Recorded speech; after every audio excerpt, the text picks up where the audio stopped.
Un gérant en question avec Virginie Robert, présidente de Constance Associés. On va parler ce matin avec vous donc du fonds Constance B America, donc fonds spécialisé donc sur les valeurs américaines. Présentez-nous ce fonds. Alors, c'est un fonds qui a bientôt 3 ans d'existence, donc au mois de juillet, qui est un fonds qui est investi selon notre processus de notre société de gestion, c'est-à-dire, on va dire plutôt un fonds de conviction, qui s'attache, si vous voulez, à travailler sur des thématiques à moyen terme, très précises, assez diversifiées, une cinquantaine de lignes. Une diversification, en même temps, sur des convictions, des poids, on va dire une équipondération assez, je dirais, traditionnelle, c'est-à-dire qu'une bonne conviction pour nous, c'est 3,5% sur une position. Voilà, donc j'irais donc en principe totalement investi, il est actuellement investi à 96-97%. Voilà, sur la zone nord-américaine. Et vous avez donc une performance plutôt pas mal, hein, plus 56, 6% depuis la création, en effet. Oui, donc alors je reprends, je mets mes lunettes effectivement, depuis la création, tout à fait. Depuis le début de l'année, plus 6%. Et depuis le début de l'année, plus 6% face à notre benchmark de référence qui est le S&P 500.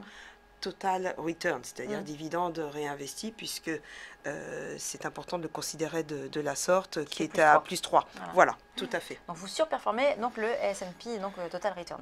Alors on va parler justement donc des valeurs que vous avez, et surtout comment vous sélectionnez chaque valeur. Est-ce que vous avez donc un biais spécifique ou est-ce que vous allez vraiment à la rencontre des patrons? Comment est-ce que vous procédez? Alors, comme je vous le disais, Lucie, on travaille surtout sur des thématiques, c'est-à-dire que nous cherchons à identifier eh bien, cette visibilité. La visibilité pour nous est très importante pour avoir de la création de valeur pour l'actionnaire.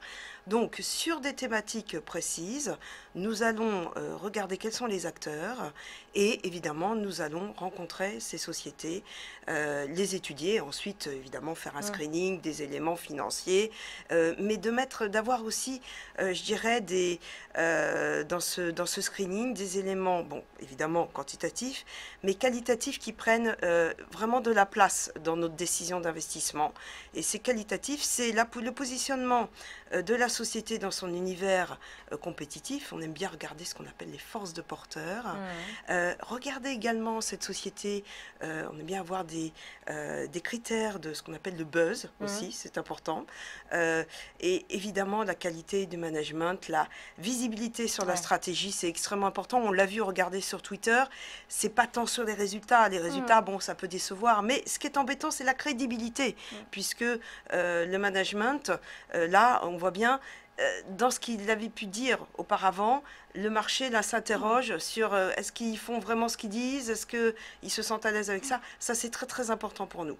Donc voilà, et sur des thématiques qui sont très très très précises, on peut parler du business dans le sport, par exemple, qui est une thématique qu'on aime bien travailler. Actuellement, on travaille sur la thématique dans l'agroalimentaire, les mouvements, le positionnement des consommateurs qui ont envie d'avoir des produits pas forcément bio, mais des produits peut-être plus santé, moins sucrés. On le sait, par exemple, les céréales traditionnelles perdent du chiffre d'affaires tous les ans. C'est voilà, sur nos fameuses céréales du petit déjeuner. Où est-ce qu'il va, ce consommateur? Qu'est-ce qu'il va choisir? Et voilà, quelles sont les sociétés qui accompagnent ce mouvement? Voilà, c'est pour vous montrer un petit peu effectivement notre raisonnement. On va parler justement de ces valeurs que vous avez en portefeuille. Est-ce que vous pouvez nous citer quelques exemples de valeurs que vous avez aujourd'hui, qui sont vos principales positions? Alors, nos principales positions aujourd'hui, c'est surtout sur la consommation. Bon, la principale position aujourd'hui, c'est Apple. Alors, on en parle beaucoup actuellement. Elle a publié des bons chiffres avec l'iPhone 6, sur lequel ils ont fait de très bonnes ventes en Chine. Pour autant, le marché s'interroge parce que c'est une valeur d'abord qui a beaucoup progressé. Deuxièmement, effectivement, ces bons résultats sont à associer au succès de l'iPhone 6 et on se dit est-ce que c'est durable? On ne va pas acheter un iPhone 6 tous les 6 mois. Donc, alors, il y a des nouveautés qui arrivent. Il y a l'Apple Watch, évidemment. Il y a probablement probablement du renouvellement sur la gamme. Il y a un business model aussi qui est en train d'évoluer, puisque autour de l'Apple Watch et même des outils d'Apple, il y a tout ce qui est santé. On sait ils viennent de signer un partenariat justement avec un des hôpitaux de Los Angeles pour pouvoir monitorer, je dirais, les fiches santé des patients. Donc, il y a des tas de réflexions. Donc, c'est une société qu'on suit depuis longtemps, qu'on aime bien, qui n'est pas si chère que ça en bourse, qui pose quand même question, puisqu'on le sait, il y a beaucoup de cash. D'ailleurs, elle a annoncé qu'il allait avoir un retour de cash pour les actionnaires. Ouais. Et c'est toujours la question, c'est qu'est-ce qu'elle va faire de ce cash. Puis c'est le best in class, comme on dit. Hein, c'est le premier élève de la classe, donc c'est toujours difficile de rester le premier. Et c'est vrai qu'on le voit aussi sur le Nasdaq, ça tire à la baisse le Nasdaq dès qu'il perd un petit peu. Et ça le fait donc monter c'est notre première position, mais pour autant, comme je vous le disais tout à l'heure, c'est un petit peu plus de 3%, on n'en a pas non plus 5%. Et il faut plutôt l'acheter lorsqu'il y a des creux. Voilà. Qu'est-ce que vous avez d'autre comme valeur? Alors, qu'est-ce qu'on aime? On aime L Brands. L Brands, c'est plus connu pour Victoria's Secret. Je vous disais, la consommation, on aime bien travailler ce segment. Donc, Victoria's Secret, ce qu'on aime bien, c'est que c'est une société qui gère très très bien sa croissance. C'est-à-dire qu'elle n'a pas voulu se déployer à l'international, ouvrir partout.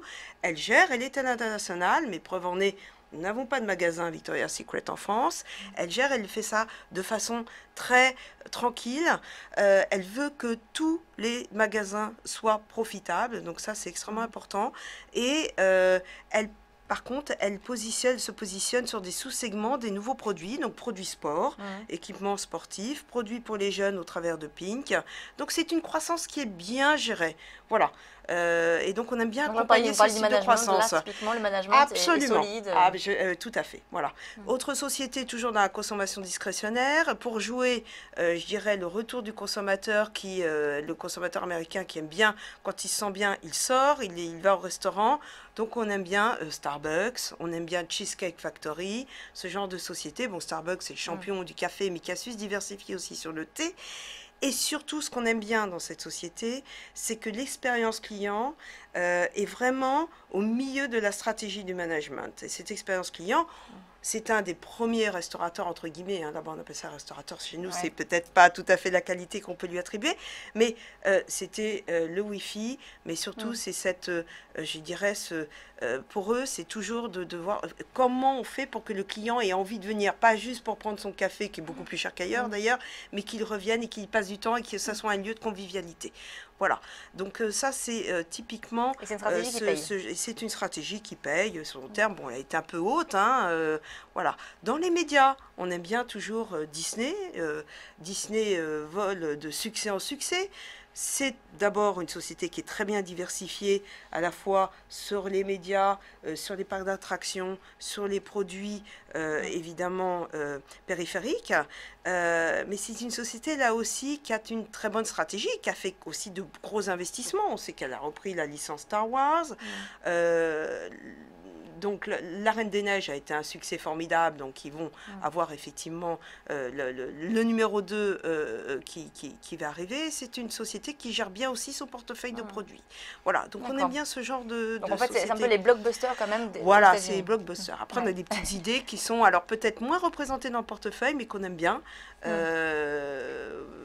Comme justement dans les céréales, une société qui se diversifie, qui s'appelle Post Holding, qui n'est pas connue du public français, puisque n'est pas déployée en Europe. Bon, on va aborder toutes ces valeurs justement un peu plus tard dans le débat. Hein, on va retrouver justement Julie Jourdan de Manzartis qui va nous rejoindre un plateau et on va parler donc d'abord de la macroéconomie et ensuite de l'allocation des valeurs que vous privilégiez. Tout de suite, le débat.